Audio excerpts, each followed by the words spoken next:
ಈ ಮನುಷ್ಯನ ವ್ಯವಹಾರವೇ ಬಲು ವಿಚಿತ್ರವಾದದ್ದು. ಈತ ನಾಯಿ, ಬೆಕ್ಕು ಹೀಗೆ ಅನೇಕ ಪಶು ಪಕ್ಷಿಗಳನ್ನು ಸಾಕ್ತಾನೆ. ಅವುಗಳಿಗೆ ಪ್ರೀತಿಯಿಂದ ತಿನ್ನಿಸ್ತಾನೆ, ಹಾಲು ನೀರು ಕುಡಿಸ್ತಾನೆ, ಜೊತೆಗೆ ನಡೆದಾಡಲು ಸಹ ಕರ್ಕೊಂಡು ಹೋಗ್ತಾನೆ.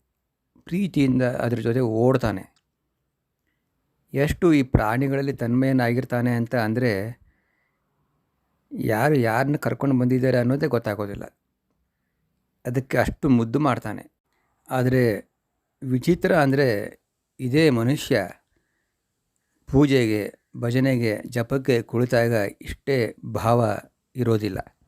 ಆ ಸಮಯದಲ್ಲಿ ಯಾರೊಂದಿಗೂ ಮಾತನಾಡ್ತಾ ಇರ್ತಾನೆ. ಮನಸ್ಸಿನಲ್ಲಿ ಇಲ್ಲ ಸಲ್ಲದಂತಹ ಆಲೋಚನೆಗಳು ಬರ್ತಾ ಇರ್ತವೆ. ಆ ನಾಯಿಯ ಮೇಲೆ ಇಟ್ಟಂತಹ ಅರ್ಧದಷ್ಟು ಪ್ರೀತಿಯನ್ನು ದೇವರ ಮೇಲೆ ಇಟ್ಟಿದ್ದರೆ ಆತ ಓಡಿ ಬರ್ತಾನೆ. ಆದರೆ ಹಾಗಾಗೋದೇ ಇಲ್ಲ. ಮನುಷ್ಯನಿಗೆ ಪ್ರಾಣಿಗಳ ಮೇಲೆ ಇರುವಂತಹ ಪ್ರೀತಿ, ದಯೆ ಇತರ ಮನುಷ್ಯರ ಮೇಲೆ ಇರೋದೇ ಇಲ್ಲ. ಭಗವಂತನ ಮೇಲೆ ಮೊದಲು ಇರೋದಿಲ್ಲ.